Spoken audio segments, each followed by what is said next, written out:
Good morning everyone. सो आज हम लोग बात करेंगे एक टॉपिक पे जो है लर्न फ्रॉम टॉपर। क्या ऐसा होता है कि जो जो मार्क्स लाते हैं, जो जिनका सिलेक्शन होता है, जिन बच्चों का सिलेक्शन होता है और जो 4-5 मार्क्स से रह जाते हैं, 4-5 मार्क्स से आपको थोड़ा सा लैग कर जाते हैं।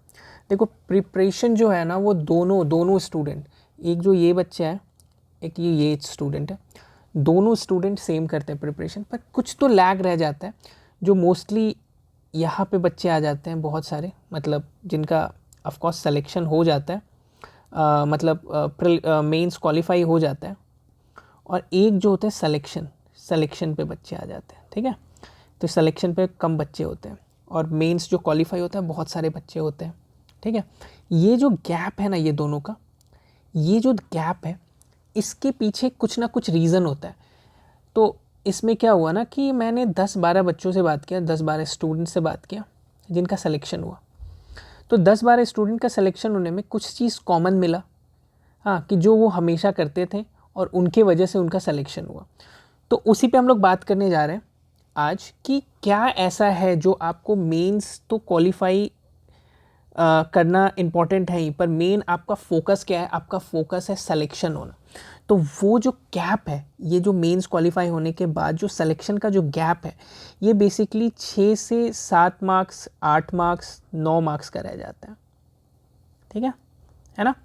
तो ये गैप जो दूसरों से, जो भीड़ से, ये जो क्राउड आपको दिख रहा है, उससे आपको अलग करेगा, वो क्या है, वो कैसे आ रहा है। ठीक है, तो सबसे पहला चीज़ जो था, जो मुझे पता चला, जो लोगों ने बताया, जो स्टूडेंट जो सेलेक्ट हुए उन्होंने बताया, वो है सबसे पहले रिवीजन। ठीक है, रिवीजन बोलते हैं कि सबसे टॉप प्रायोरिटी में रहता है, टॉप प्रायोरिटी।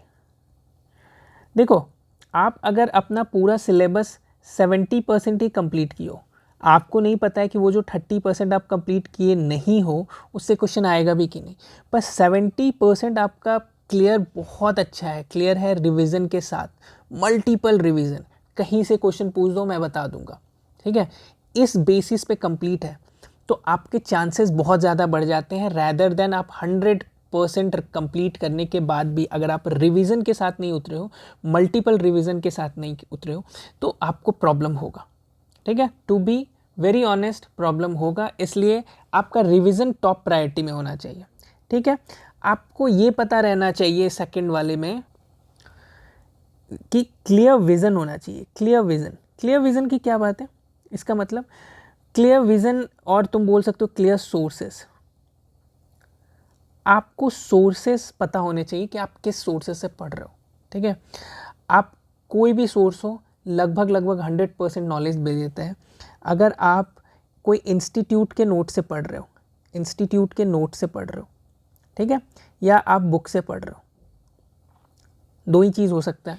अगर आप इंस्टीट्यूट के नोट से पढ़ रहे हो तो टोटली रिलाई करो इस पे और सिर्फ इससे पढ़ो। ऐसा नहीं है कि आप कभी ये बुक से पढ़ लिए, बुक बहुत सारे बुक्स हैं, है ना। तो कभी नेमराज सुंडा किसी ने बताया कि नेमराज से क्वेश्चन ज़्यादा आया था तो नेमराज भी पढ़ने लगे, फिर अरुण कत्यान भी पढ़ने लगे, कांतवा भी पढ़ने लगे, आर के शर्मा भी पढ़ने लगे, इंस्टीट्यूट नोट्स भी पढ़ रहे हो, सब कुछ मिला के पढ़ रहे हो और दिमाग में हमारा जा कुछ नहीं रहा है। और अगर दिमाग में जा भी रहा है तो उस लेवल का नहीं जा रहा है, मतलब प्रॉपर रिवीजन के साथ नहीं जा रहा है और सब खिचड़ी बन गया है, मतलब पूरा मिक्स हो गया है। एग्ज़ाम में जाओगे कन्फ्यूज़न पैदा होगा, कन्फ्यूज़न पैदा होगा, गलत टिक करके आओगे और फिर बोलोगे ये तो मुझे आता था पर ये गलत कैसे हो गया। ठीक है, इन चीज़ों से बचना है। पहला हमारा रिवीजन था, दूसरा क्लियर विजन, क्लियर सोर्सेज होना चाहिए कि हम किस चीज़ से पढ़ रहे हैं। सोर्सेज जो है वो कंसाइज होना चाहिए।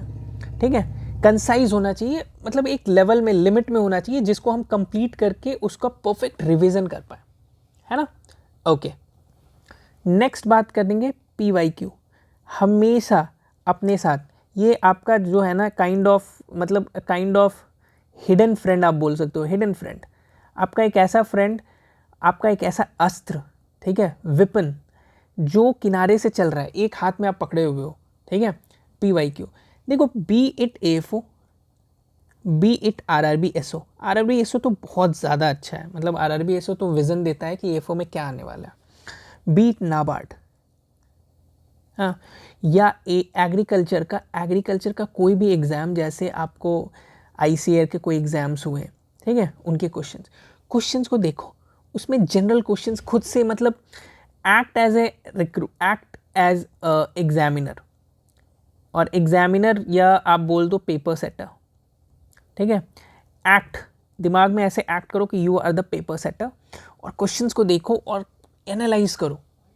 गिव लाइक 30 मिनट्स, 1 आवर, ऐसे करके एनालाइज करो कि क्या हो सकता है, क्या पूछ सकता है वो मेरे से, ठीक है।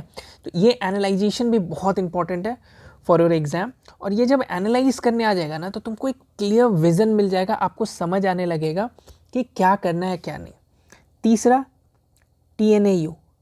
टीएनयू पे बहुत हिडन सोर्स है, कभी कभी इससे लगातार 3 से 4 क्वेश्चन आ जाता है जो कहीं नहीं रहता है, ठीक है। ये बहुत मतलब लेस साउटेड चीज़ है, लेस साउटेड, कोई नहीं बताता है, हाँ, साउटेड, कोई नहीं बताता है इसके बारे में।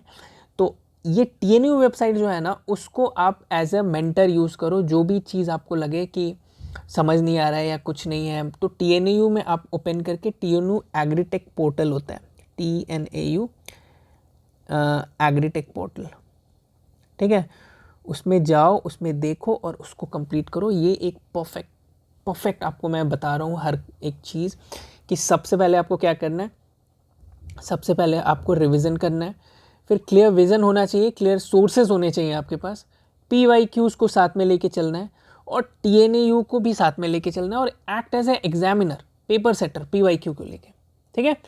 चलिए, थैंक यू सो मच। कोई भी क्वेश्चन हो, कुछ भी ऐसा क्वेरी, या बीच में आप फंस गए हो कि यार क्या करना है, मतलब वो बात नहीं आ रहा है, वो मतलब वैसा फील नहीं हो रहा है जब हम प्रिपरेशन कर रहे हैं, तो प्लीज़ कमेंट डाउन, हम लोग मिल के चीज़ों को सॉर्ट आउट करने की कोशिश करेंगे। Thank you so much.